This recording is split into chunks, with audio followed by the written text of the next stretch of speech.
Okay, we got a bit of an emotional moment happening for me here. This is the original set of London Real behind me. It's where I've shot almost 300 interviews.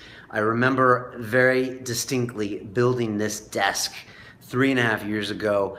It had kind of been in storage, and I had moved over to this place, and when I decided to create London Real, I literally built this thing up, like with the bolts and everything, on this mission to create something I didn't know what it was going to be. And I get a little emotional talking about that right now.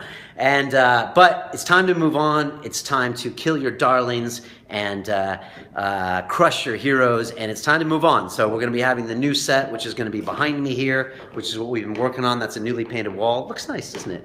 And we're going to have lighting that's going to be above, and it's just going to look more professional because, let's be honest, we always got to step our game up. I need to, you need to, and with the type of guests that we have and that we're going to have, they deserve a studio quality lighting and setup. And so, you know, this is fun for playing games, and we used to have the split screen, if you remember back in the day, some great interviews with the split screen, like with Graham Hancock, with Dorian Yates, and that was great.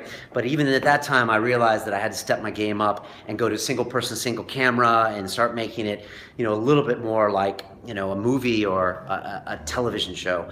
And now it's time to make that cross again, but I'm just going to miss this a little bit because this is where so many moments happened with me sitting there, you know, with the trialogue, with the dialogue, and, you know, I'm thinking of George Galloway and Dorian Yates and, you know, Hancock and so many greats. And so now this desk is going to get moved out of here because this entire room is going to be a studio now. And we're going to have the chairs with me and the guest will be right here on the wood. And that way we'll have lots of depth of field behind us. And it just, I don't know, it should up our game. We'll see what happens. It might be really horrible, and I'm sure I'll hate it. It's just my inner resistance that's resisting this move, and I've been trying to get myself to move this all day today, and now it's time to finally bite the bullet, and I'm going to move this whole setup in the other room, and we're going to go to a new chapter. And it might be the wrong move, but at least I'm making a move.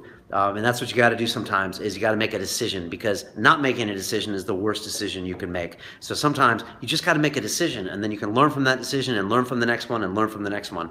But just get out there and pull the trigger, because as Bas Rutten says, if you don't shoot, you always miss. And so I'm going to try to take this on board as I relocate this entire studio. So goodbye, London Real Studios. It's been good to know you in that old iteration. The new one is going to be even better and even more fantastic. Change is good. Change is good.